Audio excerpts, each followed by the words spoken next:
Mag-aayos tayo ngayon ng Keyway RKS 150. Baliktad kasi yung ikot ng starter na, siguro na baliktad yung magnet. Pinabaklas ko kasi ito nung nakaraan. Bis kasi na paganan yung ikot niya. Nag-i-slide lang yung bendix niya. So ito, bubuksan natin ngayon yung starter niya kung okay pa ba.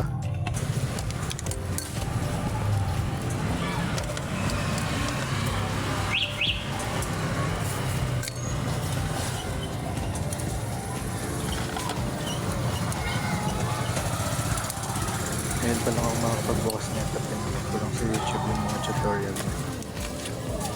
Ito kasi yung starter natin, baliktad yung ikot kaya nag-i-slide yung sa bendix niya.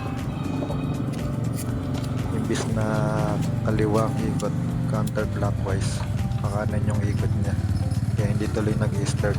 Kaya ito bubuksan natin para baliktarin yung magnet.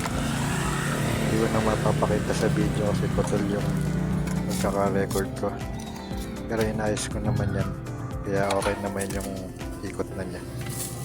Ayan, check natin yung starter, yung mga carbon niya. Ayan, ayos pa naman yung carbon niya, hindi pa naman masyadong upod. Ayan yung carbon.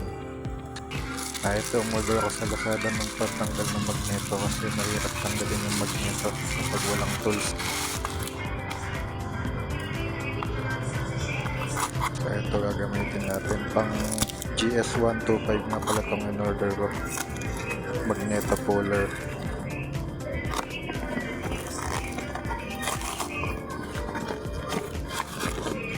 Ayan, meron na rin siya kasamang Allen range.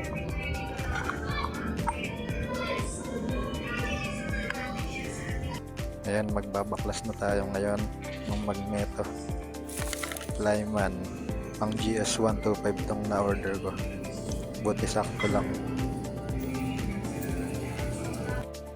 Itong magneto na to napakahirap tanggalin. Dinala ko na sa shop nung nakaraan. Hindi man lang natanggal ng mekaniko. Kung ano pang ginamit niya, pinainitan pa ng apoy. Pero wala, hindi pa rin natanggal. Kaya bumili na lang ako ng sarili kong pantanggal. Tapos itong bolt niya hindi na tuloy magkasya kasi pinukpok ng pinukpok. Kaya grinder ko na lang yan para magkasya. Ito, buti nakahiram ako sa kapitbahay ng katala kasi hindi kasya yung katala. Masyadong maliit. Mahirap talaga magtanggal nitong magneto. Kailangan mo gamitin ng bulsa.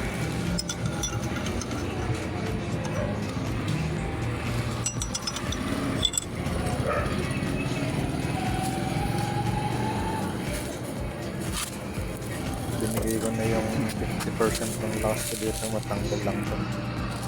Napakahirap talaga.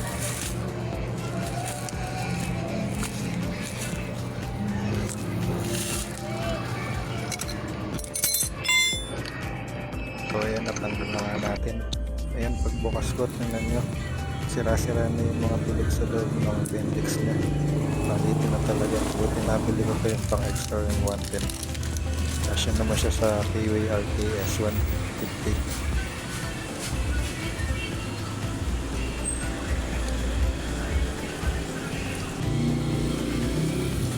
Ayan, medyo naipit yung mga bilog sa loob kaya pinukpo ko ng plies na may pako para matanggal yung spring na naipit.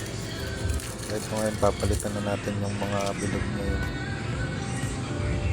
Repair kit na nabili ko.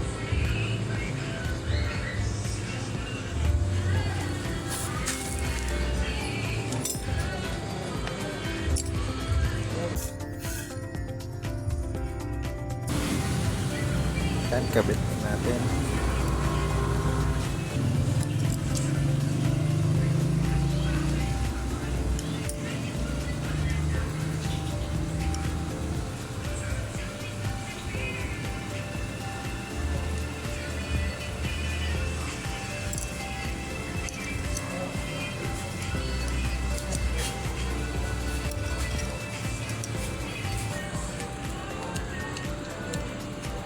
Okay na, balik na ulit natin yung mga allen niya.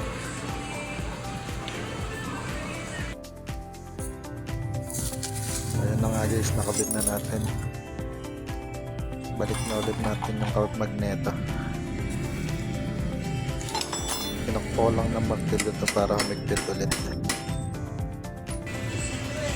Tapos yung gasket niya, ayan. Oops, magnet.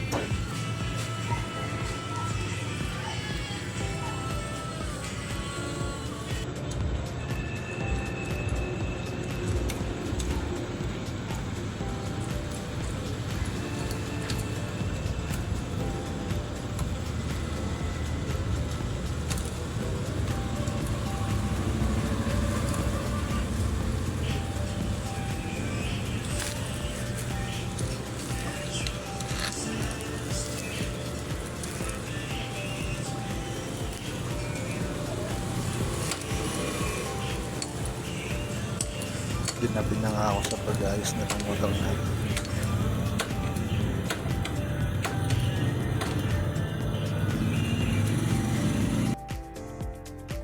So ayan, dahil low bat yung battery niya, bukas na natin siya i-start. Charge ko muna yung battery.